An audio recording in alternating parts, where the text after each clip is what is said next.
Queridos amigos, um pouco de açaí no pinhão.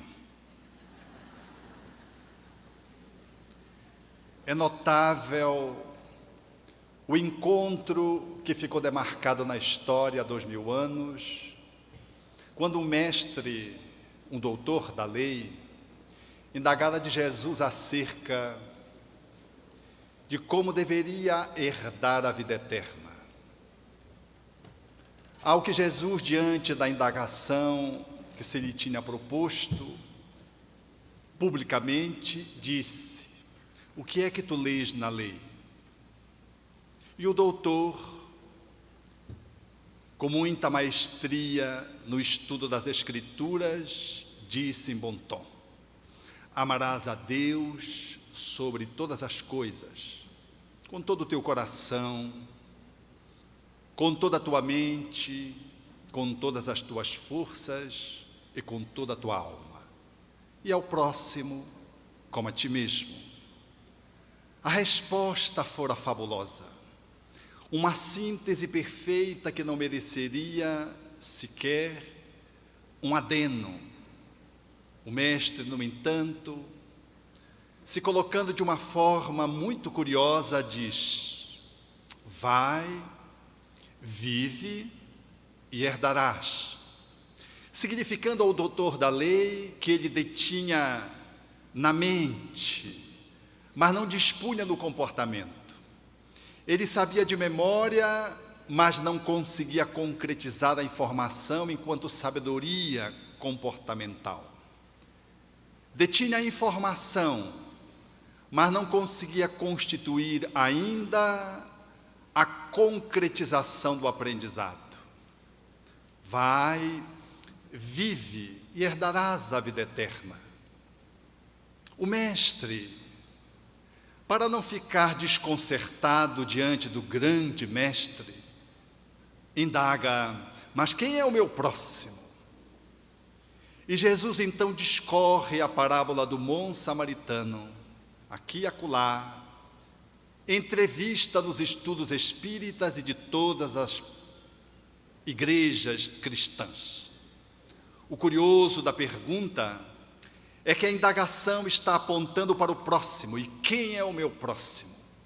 Fazem 2000 anos e parece que essa pergunta não foi suficientemente respondida, mas igualmente não foi, porque também não foi estabelecida uma que deveria anteceder esta, que foi formulada porque dentro das Escrituras a palavra próximo encontraria ambiguidade no âmbito da interpretação. Mas é digno de nota, porque o doutor não perguntou: quem sou eu? Talvez essa fosse uma pergunta mais intrigante, mais ousada. Pressupõe-se de que se já havia o domínio acerca de quem era quem perguntava, quem é que sou eu, e era necessário agora saber quem era o outro. Mas como eu posso saber o outro se eu ainda não sei quem sou eu? Ou como, em sabendo quem sou, eu consigo desconhecer o outro? Porque se eu sei quem sou eu, é natural que, por extensão, eu tenha um parâmetro para poder fazer o acolhimento do outro. Eu tenho uma referência que me dá ensejo de poder avaliar quem é o outro. Mas como avaliar o próximo, se a mim mesmo eu me mantenho na ignorância? 2000 anos. E talvez esta pergunta devesse ter sido feita àquele tempo. E quem sou eu? Quiçá Jesus deveria ter estabelecido uma outra parábola, ou então a mesma, para poder rasgar os horizontes do entendimento humano, a fim de que a lei não ficasse adstrita aos mandamentos no papel e pudesse, em nível reflexivo, ser trazida para o âmbito atitudinal, comportamental. Essa pergunta, quem é o próximo e quem sou eu, entretecendo pela mediação do amor, ela nos faculta efetivamente focarmos de que, para alcançarmos o divino, é indispensável o exercício de uma amorosidade que seja capaz de ser exercida na sua integralidade, com toda a alma, com todo o entendimento, com todo o sentimento e com toda a pujança física. É necessário, no entanto, que para que se possa lograr esse êxito, poder se entrever como é que se dá uma relação de amorosidade entre duas pessoas, entre o eu-tu, entre aquele e o seu próximo, que se coloca ao seu lado como que desafiando ao processo do encontro amoroso, que vai de alguma forma desvelar o divino, considerando que é na medida que eu encontro você ou você me encontra que se desvela o sagrado. É na medida em que podemos exercer essa amorosidade que assim se esquadrinha a divindade na sua pujança maior.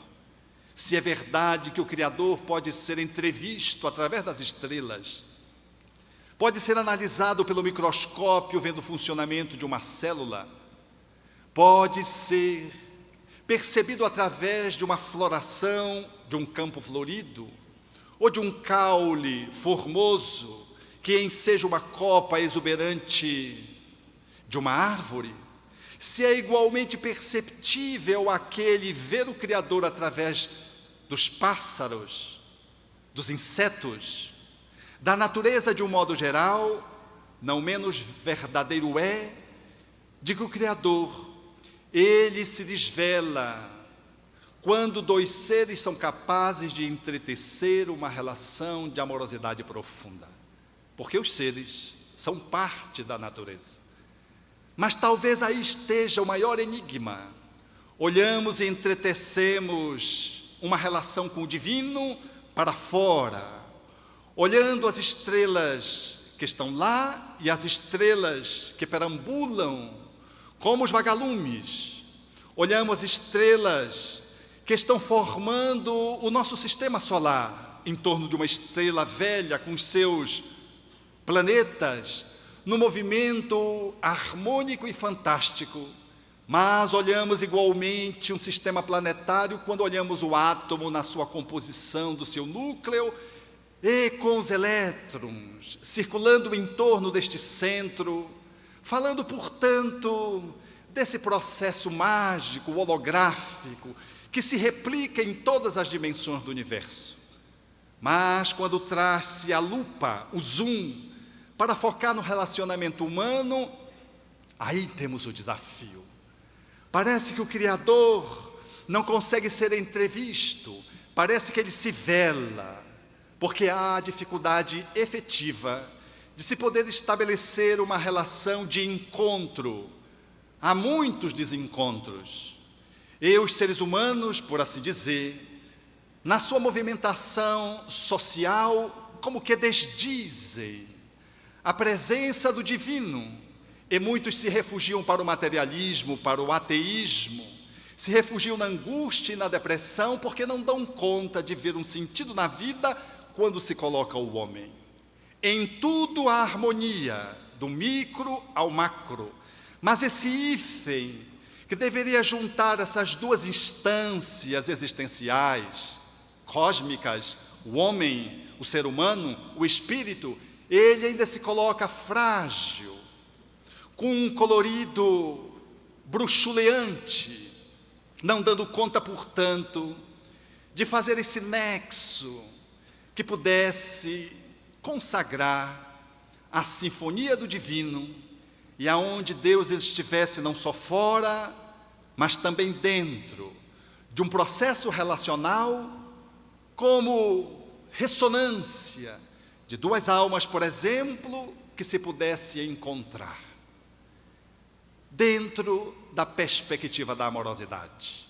Assim se dá com a autoestima, palavra que deriva, em parte, da amorosidade, que fala da relação do indivíduo com ele próprio no sentido do autorrespeito, da autoconfiança, da certeza do seu próprio valor, do seu bem-querer, autoestima, que resume um pouco de tudo isso e algumas coisas mais, fala dessa movimentação que estabelecemos quando nos colocamos no mundo existencialmente e, por assim dizer, checa como é que nós estamos lidando dentro dessa dança cósmica na qual a melodia é a amorosidade e nós somos os bailarinos que deveríamos entretecer a estesia dos movimentos,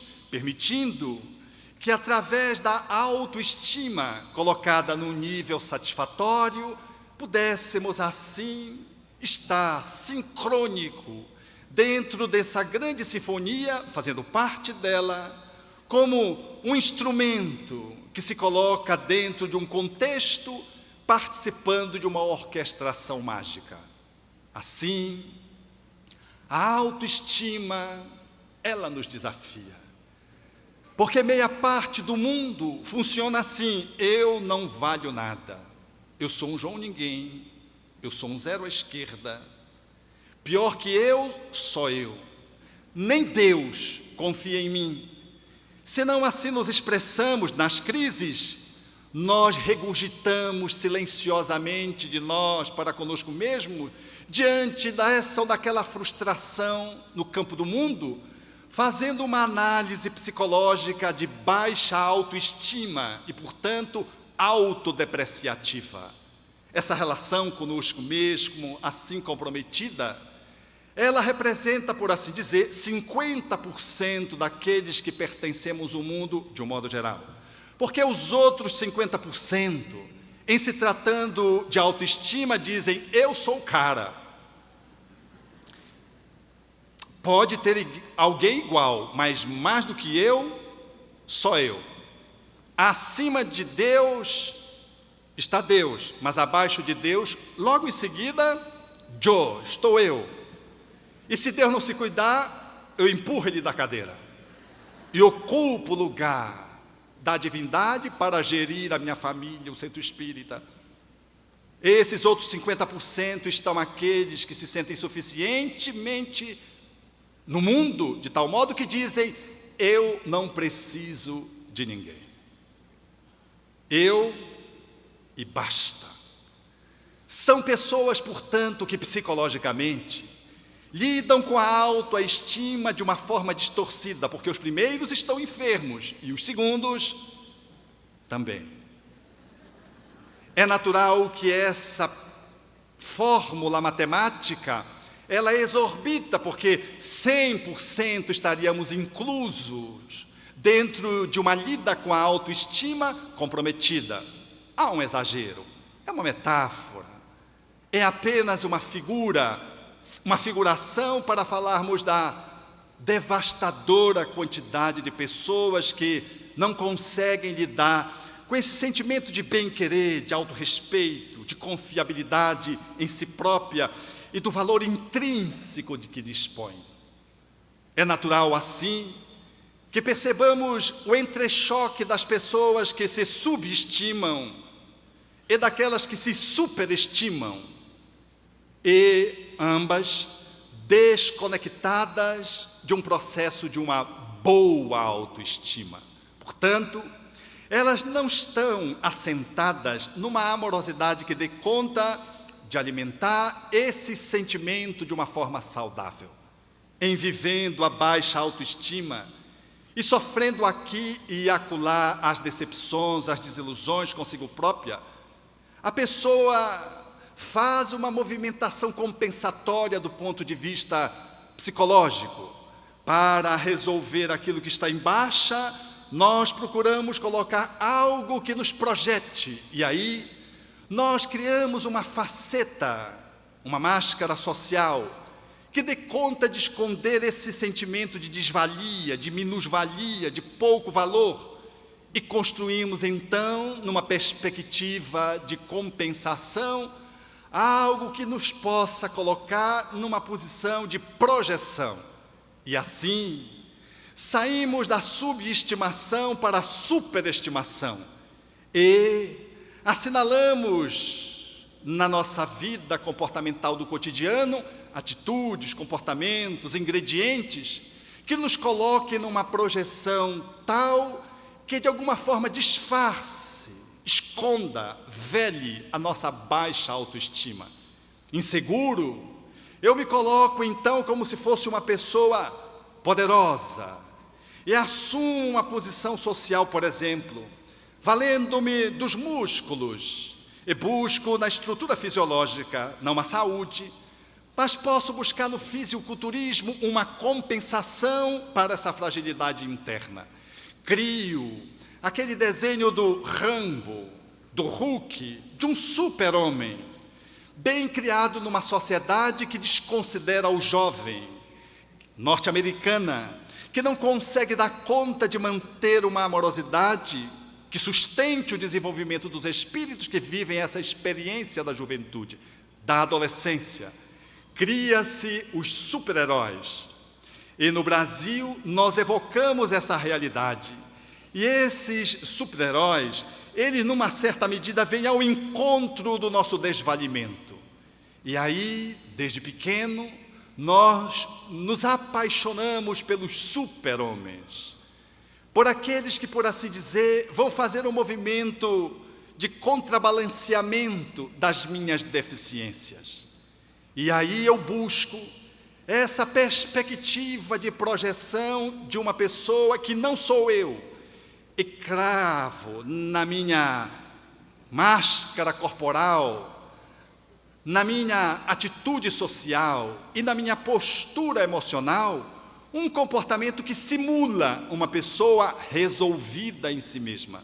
No entanto, basta que se lhe aproxime um pouco e que se emparede a pessoa, que se coloque ela num beco, ou que se proponha um desafio um pouquinho mais audacioso e ela desmorona. É natural que, para sustentar uma imagem fictícia de si própria, é um processo fictício, a energia que eu gasto para sustentar, ela me combale, mais dia, menos dia, as frustrações me alcançam. E quando eu não dou conta de corresponder uma demanda da vida, e assumo uma postura aquém daquilo que me é exigido socialmente, psicologicamente, espiritualmente, eu entro num processo de baixa, de depressão, de frustração, que me remete, portanto, para o reforçamento de que eu realmente não valho nada. Eu então experimento a outra polaridade, que é a polaridade da subestimação, e faço desse vazio existencial e do meu pouco amor por mim mesmo o referendo de que eu sou uma pessoa diferente das outras. Eu não me dou conta de que a maioria está funcionando igualmente assim, igualmente como eu. E eu fico nesse movimento pendular, que faz com que, ora num ponto, ora noutro, às vezes me fixando mais num ou mais noutro, eles conspirem para que as minhas relações sejam frágeis. Porque quando eu estou na polaridade da subestimação, eu não me sinto digno de ser amado por alguém. Porque se alguém está sempre acima de mim, num relacionamento amoroso a dois, eu me sinto sempre em déficit. Diante de alguém, ainda que fora do relacionamento do apaixonamento, do relacionamento do amor romântico, eu ainda assim me sinto menor. E quando a pessoa se me aproxima, eu me relaciono com ela numa posição de autodesrespeito, porque parece que ela é muito superior a mim, mas na verdade é uma imagem distorcida que eu tenho de mim mesmo. Como eu me sinto muito pequeno, pigmeu, eu acho que o outro é muito grande. Esse processo, ele vai me facultando, portanto, o reforçamento dessa disfuncionalidade psicológica. E assim, as minhas relações ficam muito comprometidas. Eu quase preciso medicar a atenção dos outros dos colegas de trabalho, dos companheiros do movimento espírita, na família, no relacionamento a dois, porque eu me sinto sempre um zero. E parece que quando o outro me dispensa uma atenção, um carinho, um afago, quando alguém me empresta um valor, parece que é uma esmola que eu estou recebendo. E, portanto, eu não valido. E eu fico de mim para comigo mesmo, aprisionado nessa polaridade da subestimação, inviabilizando relações saudáveis, porque não tenho uma boa autoestima. Mas, no sentido oposto, também se dá o mesmo fenômeno. Porque as pessoas que se sentem cheias de si, o cara, que se bastam, elas se sentem tão superiores. E, inconscientemente, elas acham que são tudo aquilo. E elas olham para os outros de cima para baixo, como se tivessem com o rei na barriga. Então, elas não se sentem à vontade para ter relações com os outros, porque parece que os outros estão sempre lhe devendo, porque estão sempre numa posição de inferioridade. Essas pessoas, portanto, até para se relacionar a dois, numa perspectiva do acasalamento, têm dificuldades, porque elas não encontram nenhuma mulher, nenhum homem que lhe corresponda num processo de igualdade, de ombreamento. Parece que não há pessoas dignas da minha estatura de ser. É uma falsa percepção de alguém que se coloca como um gigante e olha os outros como se fossem pessoas pigmeias. Essa dinâmica, ela congela as nossas relações sociais, ela nos inviabiliza, porque os que vivem a subestimação padecem do complexo de inferioridade, e os que vivem a superestimação do complexo de superioridade. O encontro dessas polaridades é muito difícil. Essa polaridade ela é mantida notadamente porque há uma fragilidade no espírito encarnado que assim se olha apenas no nível humano e meramente humano, e não dá conta de avaliar a sua historicidade de vida atual e pregressa, e não tem uma perspectiva de transcendência. A humanidade, de um modo geral, funciona, a despeito da religiosidade, como se fossem pessoas que fossem morrer, e não tem essa percepção abrangente que o Espiritismo se nos oferece, de que somos espíritos reencarnados. Como bem diria o codificador, se nós soubéssemos, do ponto de vista da nossa encarnação, da força que nós trazemos, e se pudéssemos estar bem apropriados dessa força, colocando a serviço da vontade, diz o codificador, nós seríamos capazes de fazer prodígios. E, diz ele, são apenas o desenvolvimento das faculdades humanas. No capítulo 11 de O Evangelho segundo o Espiritismo. Tratando, portanto, dessa perspectiva do valor, mas do espírito que está reencarnado, não de um homem que vai morrer, cuja alma foi criada no momento da concepção e que depois dispara na direção de algum lugar reservado por Deus. Esse olhar faz-nos, portanto, buscar fugir dessa gangorra que nos impede de poder tratar a vida tal como ela é. A perspectiva do olhar espiritista deflagra uma percepção diagnóstica de que esse movimento surge em função do orgulho, notadamente porque aquele que se sente numa posição de subestimação, de pigmeu, ele não consegue aferir a sua dimensão espiritual e os valores que ele traz dentro de si próprio. E o outro que escamoteia a sua baixa estima, criando e movido pelo complexo de superioridade, ele o faz, motivado pelo orgulho, para vencer socialmente. Mas é uma cilada para ambos. E o orgulho entretece a inviabilidade das relações amorosas no lar, no trabalho, muitas vezes até no centro espírita. Porque movidos pelo orgulho, ficamos nesse movimento pendular sem conseguirmos assumir a nossa verdadeira boa autoestima, a nossa alta estima. É que para fazermos isso, É necessário avaliarmos em que ponto da história nós nos perdemos de nós mesmos. Às vezes, um olhar ancestral, bem aqui, bem recente, nos dá conta de favorecer a compreensão disso. É que uma boa ou uma baixa autoestima, ela é forjada especialmente em espírito de evolução mediana a quais nós somos, pelos pais, que são capazes de poder gerir pelo processo educativo o nosso valor. A educação mal posta, ela nos inclina para uma autoestima comprometida. Mas uma boa educação, que dê conta de acolher o espírito que reencarna e poder dar o valor que ele tem para que se possa fazer as transformações necessárias, esse olhar, ele significa o ser com aquilo que o ser precisa ter enquanto acolhimento parental, de pai e de mãe. Chama-se isso humildade. Humildade não é dizer que eu não valho nada, que eu sou o último da fila, de que eu sou uma pessoa imprestável. Isso é baixa autoestima e às vezes orgulho, buscando o elogio do interlocutor. Humildade é você poder fazer contato com aquilo que você é. E para que você seja legitimado como você, sendo você mesmo, são os pais e os educadores, de um modo geral, que fazem essa intervenção desde o momento em que o espírito reencarna na via intrauterina. Quando a mãe começa a sentir os sintomas, e já começa a lidar com o espírito que traz a sua bagagem espiritual, inclinando para maiores ou menores dificuldades.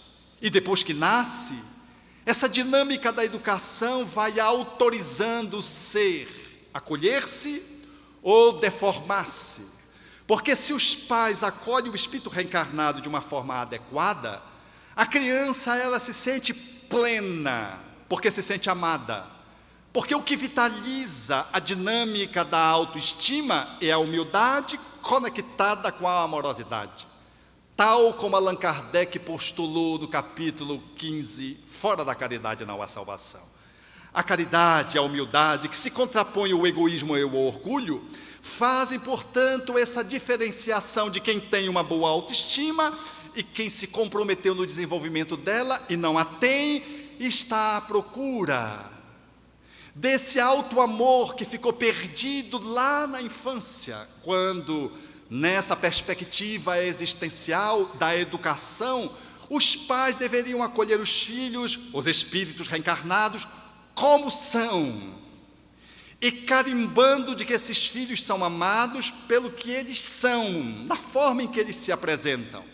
E esses espíritos, então, se sentindo legitimados, eles conseguem, então, expressar-se. E à medida que vão se expressando, os pais vão fazendo a dinâmica da moldagem do espírito, incutindo novos hábitos, estabelecendo novos caracteres, moldando uma nova personalidade a partir daquilo que é. Porque se os pais reprimem a criança, ou deixam a criança ao Deus dará, aquele espírito sente-se solto e buscando ser amado, ele vai escolher uma posição artificial, que não é a que ele é, para capitalizar e captar a amorosidade de seus pais, que estão demasiadamente sufocadores ou alienados do processo da convivência parental educativa. Aí está um ponto fundamental, que explica em boa medida a nossa baixa autoestima, o nosso movimento pigmeu gigante, e deixamos de ser o que somos, para sermos máscaras sociais, para sermos mimetizações daquilo que somos, e para sofrermos frustrações num polo ou no outro, sem encontrar o auto-amor, o auto-respeito, a autoconfiança e o valor que dispomos como espíritos que somos. Assim, é na infância que muitas vezes fomos mutilados. Quando alguém negou a possibilidade de você ter medo. Qual é a criança que não tem medo? O medo é uma emoção natural. Se lhe nega a possibilidade de ter um medo, ela faz de conta que não tem, mas continua tendo, e não trabalha o medo. Mas se legitima que ela tem o medo, tem-se a possibilidade de trabalhar o medo dela. E ela pode transformar, superar aquele medo, refinando, e passa a ter outros medos, mas que não são tão primitivos quanto os medos infantis. Mas se os pais não acolhem a criança, ela vai se desenvolvendo medrosa, fazendo de conta que não é. E os pais não se dão conta pelo que ela urina demasiadamente na cama, a despeito de já estar entrando na adolescência, da sua insegurança afetiva, que não lhe permite uma prospecção escolar, uma insegurança que deriva desse movimento castrador excessivamente promovido pelos pais, que não deu a oportunidade do espírito se mostrar tal como ele é. E esse jovem vai modelar um adulto, trazendo esses medos infantis, trazendo uma imaturidade psicológica, da qual ele continua tendo e tem vergonha de ter historicamente. Ele se sente perdido de si mesmo lá atrás, quando seus pais não foram capazes de lhe acolher o medo, a tristeza, a agressividade. E quantos dos nossos sentimentos, das nossas emoções que comparecem no nosso cotidiano, são resultados da ausência de continência, da ausência de legitimação daquilo que éramos enquanto éramos criança. Os pais têm que funcionar como um container, a partir dos braços, que é o melhor container para acolher uma criança, mesmo que ela faça uma travessura, mesmo que ela apresente um comportamento indesejável na cabeça dos pais, um comportamento demasiadamente agressivo, ou muito agitado, ou muito molengona parada, ou muito medrosa, os pais deveriam acolhê-la para poder fazer um movimento de, em confirmando que ela é, o que significa humildade, poder ajudá-las a transformá-las para que elas não se transformem em adultos inseguros. Quantos de nós, para citar o medo, trazemos até hoje medos infantis? A despeito de sermos espíritos, temos medo de espírito. E quando ficamos só em casa, acendemos todas as luzes, como se os espíritos não apresentassem, porque tem luz acesa. E fechamos as portas, como se não conhecêssemos a propriedade de penetrabilidade do perispírito, que ele ultrapassa a porta, a parede. Deveríamos deixá-la aberta para sair correndo com o nosso medo. Nós não fomos acolhidos. Medos infantis, não conseguimos subir numa escada, porque nunca se nos deixou trepar numa árvore, num muro, numa superproteção, numa castração, e nós fomos sendo criados como pessoas inseguras. E a despeito de sermos adultos bem formados, do ponto de vista biológico, somos almas que não conseguimos lidar bem, circulando na dinâmica da nossa emocionalidade. E quando somos chamados aqui e acolá para fazer o enfrentamento desta ou daquela situação, vem a criança interna e diz para o adulto: você não vai fazer isso. E o adulto congela, porque a criança estabelece um processo de domínio que é muito pior do que o obsessor. Porque o obsessor, você ora e desaparece, você desconecta, conecta com o anjo guardião. A criança, você tem que fazer um trabalho de autoacolhimento, porque ela está ferida e mutilada, ela impede que você faça o movimento, a despeito de, racionalmente, você saber que não tem nenhum perigo. Mas você fica congelado, fica com vergonha, com sorriso amarelo, inventa uma desculpa, como eu fiz certa feita com a minha enteada, no Beach Park. Tem um brinquedo lá chamado sarcófago, que só não é pior que o insano, porque é só para as pessoas insanas mesmo. E eu fui para o sarcófago, e subi uma escada para experimentar o sarcófago. Só de subir a escada já dá medo, porque é muito alto. E o sarcófago é um buraco onde você cai ali dentro, e o brinquedo bem alto joga você lá em qualquer lugar, numa banheira. E quando chegou lá com a minha enteada, eu disse: vá, minha filha. Eu apavorado. E ela disse: não, vá o senhor. Eu digo: não, vá você, o senhor, você. Eu disse: vamos descer para ver onde é que a gente vai cair. Desci, ganhando tempo. Aí eu fui lá para o tanque onde as pessoas caem. Um tanque bonito, imenso, a pessoa cai, fica uns 10 metros, rola ali naquela água. Eu digo: está vendo, é tão normal, vá. E ela não queria ir. E eu querendo que ela fosse, comecei a conversar com a minha criança interna que não queria ir. E eu comecei então a me trabalhar. E disse, fique aí, para não dar mole para ela. E fui sozinho, subi, quando chegou lá, quem disse que eu descia? Chegou um jovem, e eu disse, é difícil? Ele disse, eu já fui 3 vezes. E foi, puf, se jogou de novo. Não deu a mínima para mim. E o prazo para encerrar o brinquedo tinha limites, naturalmente. Até que veio um outro molengão, pior que eu. A melhor coisa para um medroso é um maior. E era um homem assim do meu lado, forte, medroso.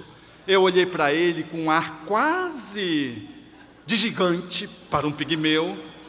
Levantei o queixo e fui. A gente põe o bracinho assim, como se fosse morrer, literalmente. E vai de pé. São, acho que 2 ou 3 segundos. Eu aprendi como é desencarnar. É assim, puf. Caí no tanque. Levantei meio tonto, olhando para... E lá estava a minha enteada. E eu disse, tá vendo? Não tem nenhum problema, vá. A vitória não foi dela ter ido, porque ela foi. Foi eu ter conseguido superar uma limitação da minha criança interna. Quantos de nós não conseguimos lidar com as nossas emoções porque elas ficaram comprometidas, não porque os nossos pais fossem maus, porque os pais fazem aquilo que acham que é o melhor para os seus filhos, mas é que eles fazem conosco o que fizeram com eles. E transgeracionalmente, às vezes, a nossa família não foi bem dotada de espíritos qualificados, e dentro da medida do merecimento, nós reencarnamos aonde deveríamos reencarnar. E tivemos os melhores pais para as nossas necessidades espirituais, emocionais, psicológicas, físicas. E esses pais, às vezes, não conseguiram legitimar o nosso ser, fazer da nossa vida que pudéssemos ser nós mesmos. Quantas vezes eu vejo os pais oprimindo as crianças no consultório, e com o olhar eles fazem para que a criança tenha um outro tipo de comportamento, que é reprovável para os pais, mas que os pais não querem perceber que eu percebi. É como se fosse falta de educação do filho que depõe contra o pai, como se tivesse um lugar só para educar. Educar a criança em todos os lugares. Eu logo me antecipo em favor da criança, muito embora não faça parte do Conselho do Direito da Criança, do SOS, que tem em Belém, que é um sistema que apoia as crianças marginais, as crianças sofridas. Eu me antecipo para tentar abrir um espaço, porque o ato de poder acolher uma criança que faz uma traquinagem é o ato de educá-la a partir daquilo que ela é. E quando nós fazemos isso, nós estamos educando em qualquer lugar, ainda que a situação seja embaraçosa, como certa feita eu vivi essa experiência. Tinha uma criança, ela se levantou, foi no ouvido da mãe, mas ela não tinha aprendido ainda a sussurrar. Disse, mamãe, a senhora soltou um pum. E a mãe disse assim, tu estás me desconhecendo, menino? E como ele falou em voz alta, eu fiquei naquele impasse, se eu dizia que tinha ouvido ou não. Porque era uma situação muito constrangedora, porque criança não mente. E eu então entrei na conversa dizendo que eu tinha escutado, para dizer, não fui eu. Na verdade, eu acho que era a mediunidade da criança. Tem que arrumar uma desculpa e colocar na criança. Eu me lembro de uma amiga que conversava com um sacerdote, com os 2 filhos do lado, e de repente ela sentiu um mau odor em casa. Ela olhou e com os olhos para o primeiro disse, não fui eu, mamãe. Foi, apontou o outro disse, não fui eu, mamãe, foi o padre. Que tinha grandes possibilidades de ser o padre. Eu me lembrei dessa história e intervi logo, salvaguardando a minha idoneidade de respeito à ecologia respiratória do consultório. A autoestima, ela é construída assim. Quando a criança mostra a agressividade, é o espírito que está trazendo a agressividade destrutiva, e os pais precisam acolher para manejar. nem fazer de conta que não existe, porque senão os filhos matam os pais depois. E nem fazer uma movimentação de castração impedindo que a criança se coloque. Ela precisa se colocar a fim de poder ser manejada, porque a energia agressiva é uma energia que pode ser colocada destrutiva ou positivamente. Do mesmo jeito que ela é capaz de socar o irmão, ela é capaz de socar a bola. Do mesmo jeito que ela é capaz de apertar a garganta do primo, ela é capaz de poder limpar ou arrumar o quarto, a sua cama depois que ela levanta. É a mesma energia que eu coloco positivamente ou negativamente. E a mãe admite para o filho: meu filho, eu noto que você tem uma agressividade abundante. Você precisa orientar a sua agressividade. Você é como se fosse um rio, dependendo da idade da criança, você vai usando as explicações adequadas. De modo a poder canalizar esse rio, temos que colocar uma hidrelétrica, se estiver facultado ao conhecimento dele, a fim de que a sua agressividade seja positiva e você não cause enchente, alague e leve as pessoas para o estado de calamidade. Porque é assim. Negar a agressividade é reprimi-la, mais tarde ele vai explodir, e quando ele explodir, ele não sabe manejar a agressividade. Como diria a psicóloga Roseli Saião, fazendo uma análise desse comportamento que ainda está nos nossos dias de jovens, que tocam fogo nas pessoas, que fizeram com o índio Galdino, que tocam fogo nos mendigos, notadamente nas cidades que faz frio, onde eles se recolhem embaixo dos jornais. Essa atitude que foi tomando esse requinte de crueldade ao longo do tempo e foi se generalizando, porque já não era mais acordar os mendigos, agora era lesar os mendigos. E outras, das agressividades daqueles jovens, por exemplo, que em Porto Seguro, diante de uma discussão mínima com o garçom, o grupo espancou o garçom, levando à morte. Ela, analisando do ponto de vista psicológico, descobriu que em todas as respostas que os jovens davam, eles iniciavam dizendo que eles queriam brincar. É curioso brincar de crueldade. É porque é na infância que nós brincamos de agredir o outro.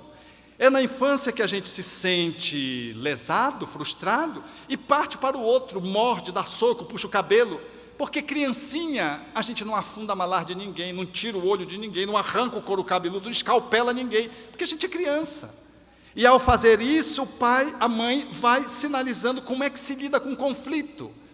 Mas se silencia o lúdico e se não se educa a forma de lidar com a agressividade, quando chega na adolescência, aqueles espíritos têm crianças internas que não aprenderam a brincar, não sabem dos limites, e não sabem lidar com a sua agressividade, porque pela brincadeira não foi mediada a sua atitude adequada. Assim, jovens de classe média e classe média alta cometem esses crimes bárbaros.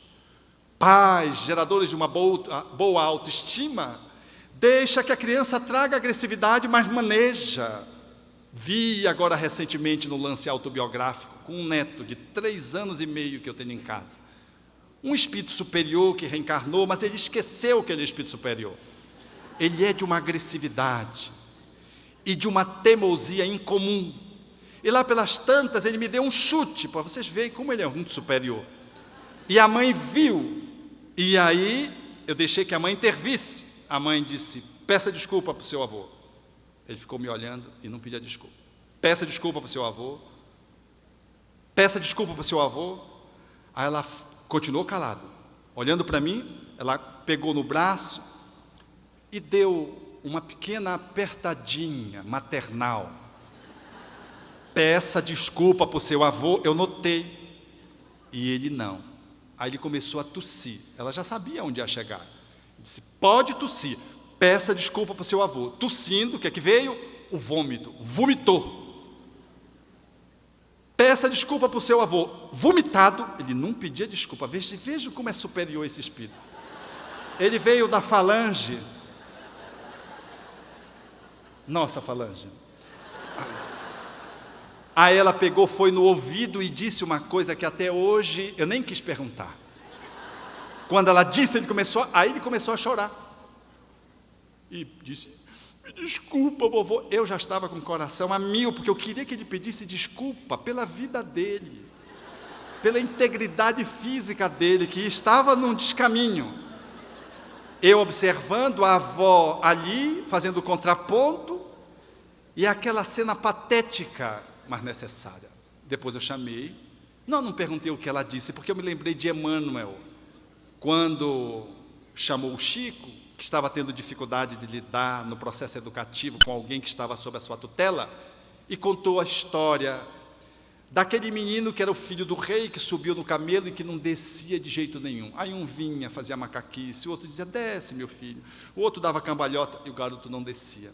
O outro fazia coceirinha no pé, o outro fazia... Até que chamaram o filósofo. O filósofo pediu a escada, botou a escada, subiu, falou no ouvido, desceu, e imediatamente o garoto desceu. E todo mundo... E o rei perguntou para o filósofo: o que é que o senhor fez para fazer o meu filho descer? E o filósofo disse: eu cheguei no ouvido dele e disse: desce, meu filho.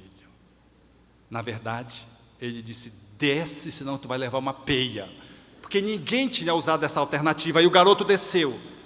Emmanuel colocou isso para o Chico, para mostrar a necessidade da energia, do processo através do qual você tem que dar limites para a manifestação do outro, sob pena, mais tarde, de o neto vir matar o avô, porque hoje é moda, o neto entra surtado com cocaína, isso e aquilo, mas os avós se trancam, não é com medo dos ladrões, é com medo de quem vai chegar e como vai chegar, porque corre risco de vida.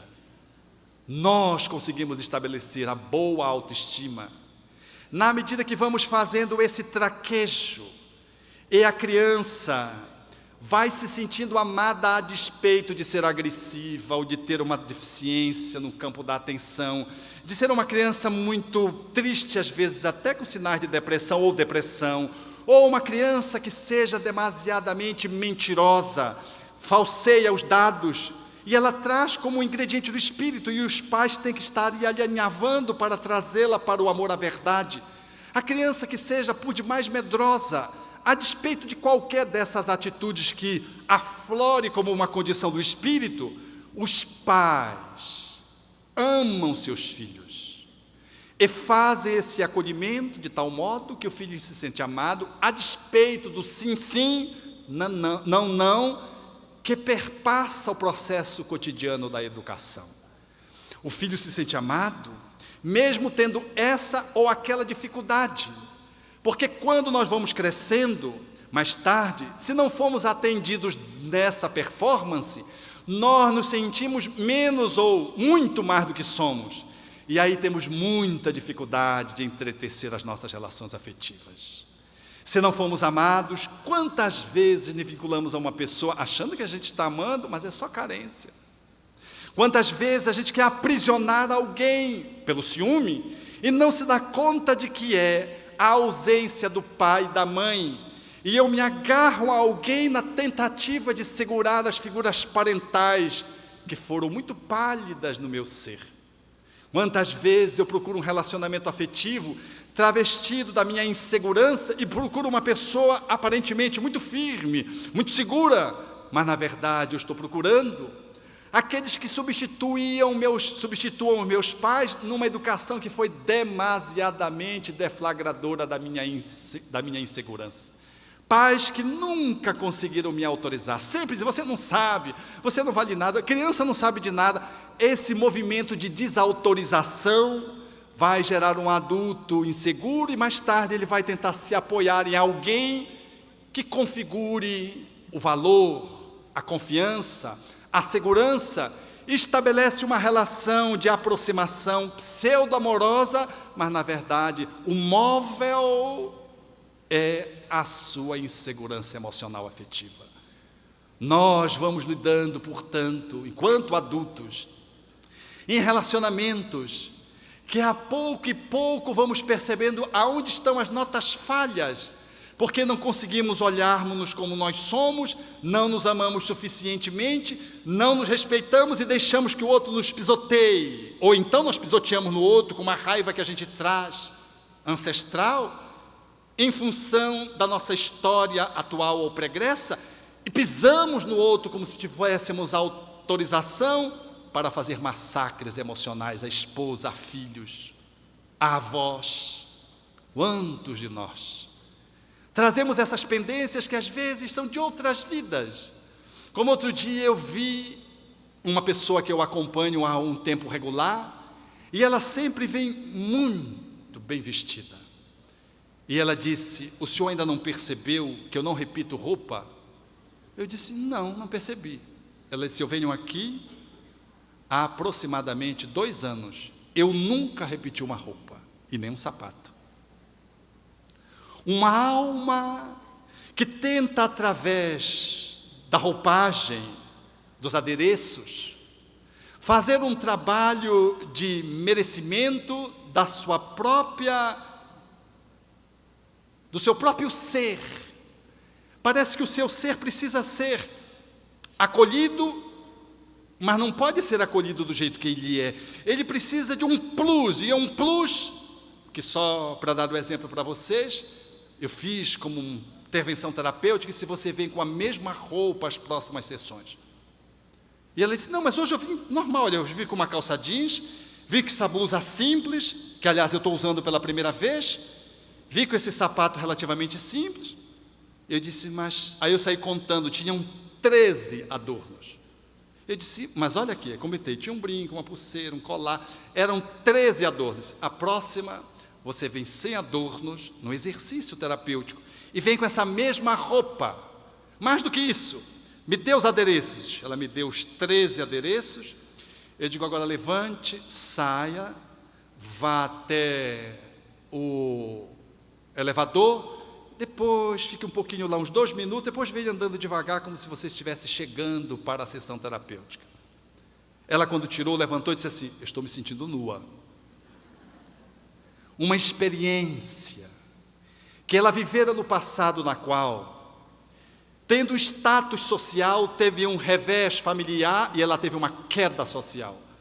E mais tarde, teve que trabalhar para as amigas e pôde perceber que o parceiro da relação afetiva, que as duas disputavam, tinha se conjugado com aquela que era sua amiga, que continuou rica, e ela ficou numa posição de subalternidade, vendo o amor dela casada com a amiga, e ela tendo que trabalhar para a amiga, agora adulta, para poder sobreviver, e sair do corpo, e se ver em andrajos. Tal trauma que ela experimentou quando, da queda do status social que ela experimentou na época.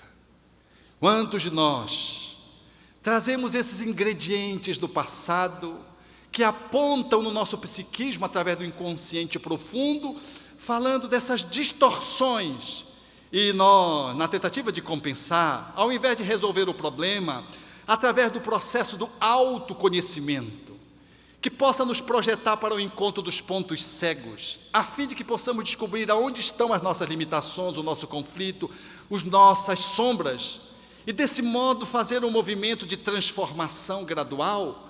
Nós resolvemos de fora para dentro, alteramos o corpo. Hoje é muito comum na academia o uso das bombas, a admissão de hormônios clandestinamente, sem nenhuma orientação médica, hormônios às vezes de origem animal, na tentativa de garantir um corpo bem sarado. E a mulher, quando vira de costas, você não sabe se ela é um homem ou uma mulher, olhando uma mulher de costas. Tal é a exuberância da hipertrofia dos músculos, em completo desacordo com a fisiologia hormonal de um corpo feminino. Mas a tentativa de compensar com as roupas, com penduricalhos, nos inclinam para a patoplastia, a doença que fala das cirurgias plásticas, proposto pelo Jurandir, o grande filósofo brasileiro, que faz uma análise mostrando que nós experimentamos de tal ordem esse movimento de descompensação, que procuramos nas cirurgias essa movimentação da busca do amor dos outros e do auto-amor. A autoestima é bem-querer. Só indo ao encontro de si mesmo para saber quem eu sou, para depois eu saber quem é o próximo, lograremos, no movimento de aproximação, descobrir que somos pessoas especiais. Porque nossos pais, nossos amores não nos amam porque nós somos pessoas super-homens, super-mulheres. Eles nos amam porque aprenderam pela via da convivência a estabelecer uma relação conosco de singularidade. É natural que nesse movimento de autodescobrimento, descobramos aqui e acolá as nossas pendências. E nós nos amaremos cada vez mais. A nossa autoestima crescerá quando eu acolher as minhas limitações. Eu acolher o meu calcanhar de Aquiles com o que eu faço contato. Eu perceber aonde está as minhas limitações, os meus conflitos, mas também aonde estão as minhas luzes, a minha capacidade, a minha habilidade. Esse movimento de autoaproximação, de autoencontro, para que se estabeleça o autoconhecimento, a autocompreensão e a autoaceitação, abrindo espaço para a autotransformação, capaz de mudarmos em nós mesmos aquilo que não está bom. Acolhendo, portanto, os nossos movimentos, os nossos medos, porque não somos menos porque temos uma agressividade que temos ainda dificuldade de lidar. Temos uma língua que temos dificuldade de controlar. Temos medos que temos dificuldade de confessar para os outros, porque são medos infantis. Uma boa autoestima suscita que você possa dizer, olha, eu ainda tenho esse medo da minha criança interna e eu não consegui ainda trabalhar. Eu às vezes me sinto tão carente, que às vezes eu preciso de colo de mãe. Outro dia eu vivi essa experiência, eu saindo de casa, olhei para minha mãe, eu estava assim para baixo naquele dia, carente. Eu olhei para ela e disse, mãe, a senhora aceita ser minha mãe na próxima encarnação? Ela me olhou e disse, por quê? Aí eu disse assim, porque eu acho que eu não mereço. Ela me olhou, mãe conhece filho na respiração, e disse, você quer um elogio, meu filho? Me desmontou. Era no pátio, eu estava de saída. Eu estava carente, querendo um elogio, sim. Eu estava querendo colo. E essa resposta feita na forma de pergunta era daquilo de que eu precisava. Porque nós somos amados, não é porque nós somos pessoas super. Nós somos amados porque alguém nos escolheu como uma rosa, que é diferente de todas as milhares de rosas que existem no mundo, para lembrar o Pequeno Príncipe. Porque nós fomos cativados e cativamos. Pergunte a uma mãe que tem um filho entregue à drogadição, se ela ama menos. Pergunte a um pai se ele ama menos o filho porque ele nasceu com uma síndrome de Down, por exemplo. Talvez a este filho, em função das suas limitações de natureza genética, seja mais amado. Pergunte àquele que convive com você em casa se a ausência dele deixaria a sua vida melhor. E se você amaria menos se ele desaparecesse. Nós amamos e somos amados, porque somos o que somos. Isso é uma atitude de humildade. E aí está a boa autoestima.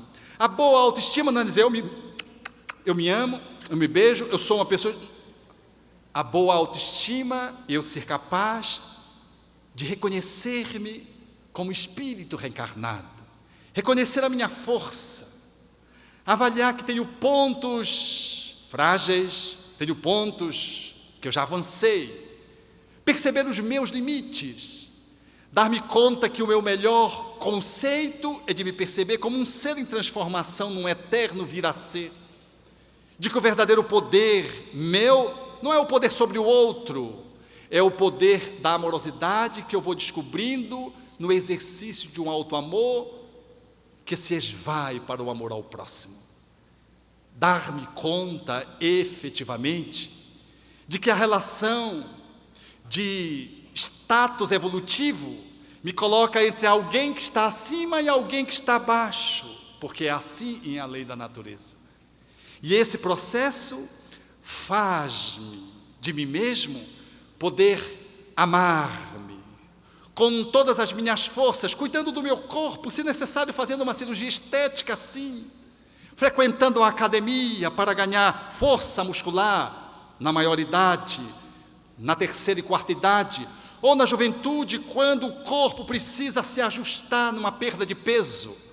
Amar-se a si próprio, com todo o coração, trabalhando as minhas emoções, os meus medos, a minha ansiedade, os meus sentimentos.